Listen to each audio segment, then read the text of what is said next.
तबलीगी जमात के लोगों को प्रश्रय देकर के कोरोना फैलाने की कुत्सित चेष्टा की थी, जिन्होंने प्रदेश के अंदर विभिन्न स्तर पर अराजकता पैदा करने का प्रयास किया था।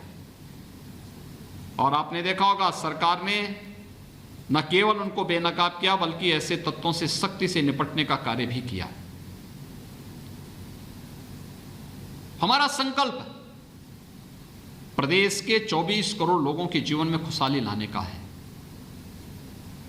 हमारा जीवन का व्रत प्रदेश के प्रत्येक नौजवान के लिए उज्जवल भविष्य की कामना के साथ उसे बेहतर भविष्य की ओर अग्रसर करने का है।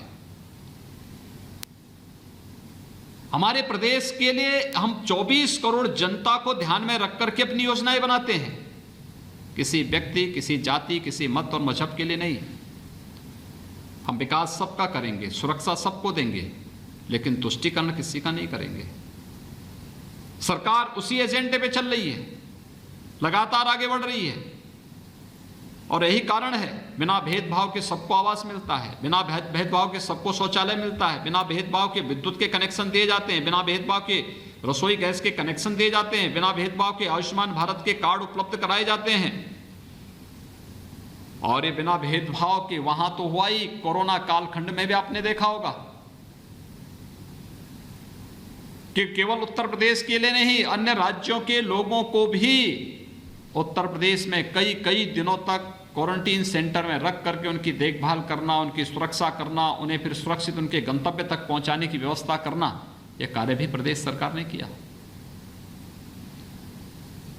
जब एक तरफ विकास के कार्य चल रहे हों,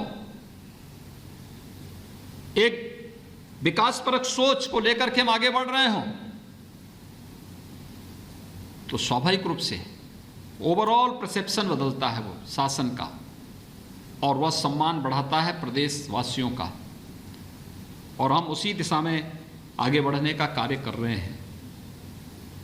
अब उत्तर प्रदेश का वासी अपना राशन कार्ड लेकर के, अगर उत्तर प्रदेश में तो उत्तर प्रदेश में राशन ले सकता है, उत्तर प्रदेश में नहीं है, उत्तर प्रदेश के बाहर कहीं है, उसे राशन की आवश्यकता, अपना राशन कार्ड लेके जाएगा।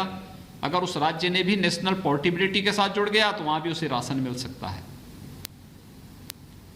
यानी जगह जगह जाकर राशन कार्ड बनाने की आवश्यकता नहीं पड़ेगी। ये कार्य सरकार कर रही है। और कानपुर में, कानपुर की पहचान मां गंगा भी है।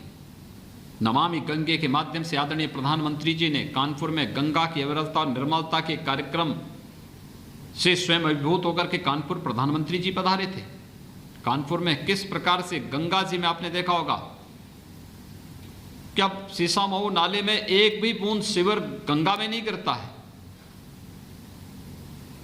यानी ये है कार्य, और नहीं तो 100 वर्षों से वहां पर लाखों मीट्रिक टन सीवर प्रतिदिन गिरता था गंगा जी में। गंगा जी कानपुर के बाद तो बिल्कुल कितनी प्रदूषित दिखती थी।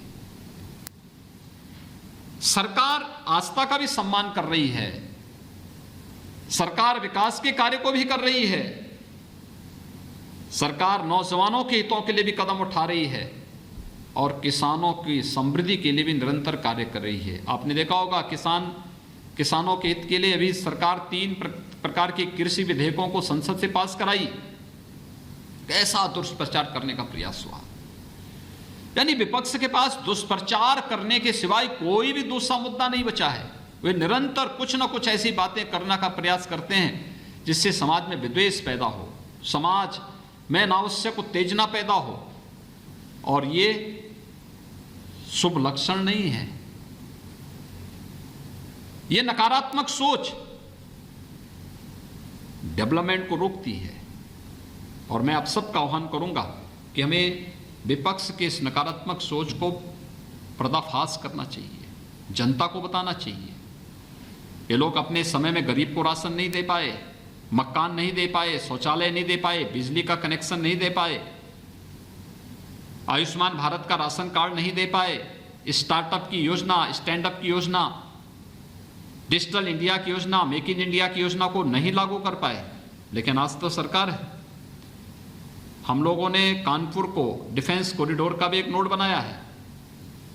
यानी ये सारी चीजें एक दूसरे के साथ जुड़ती हुई दिखाई दे रही हैं।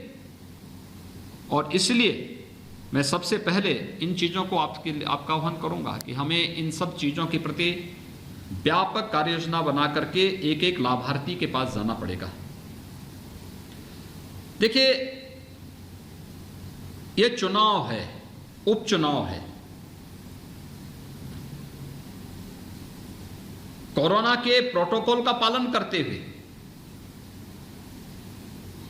इस पूरे चुनाव की प्रक्रिया को हमें आगे बढ़ाना है। और इसमें हमें ध्यान देना होगा कि किसी भी स्थिति में हम लोग उस गाइडलाइन का उल्लंघन न करें जिसके कारण कहीं भी कोरोना का संक्रमण फैलता हो। सोशल डिस्टेंसिंग का पालन करना, मास्क लगाना, किसी को छू लिया तो सैनिटाइजर से हाथ धो लेना, क्योंकि जब तक कोई वैक्सीन नहीं आ जाता है, जब तक कोई दवा नहीं आती है, तब तक बचाव ही इसका सबसे बड़ा उपचार है। और इसलिए बचाव के लिए स्वयं तैयार रहते हुए लोगों को तैयार करना है। इसलिए बड़े बड़े कार्यक्रम हो पाएंगे मुझे नहीं लगता है, लेकिन मैं चाहूंगा कि आप में से हर व्यक्ति, हर कार्यकर्ता अपने अपने बूथों का गठन करते हुए जनसंपर्क की एक बेहतर टोली वहां गठित करें।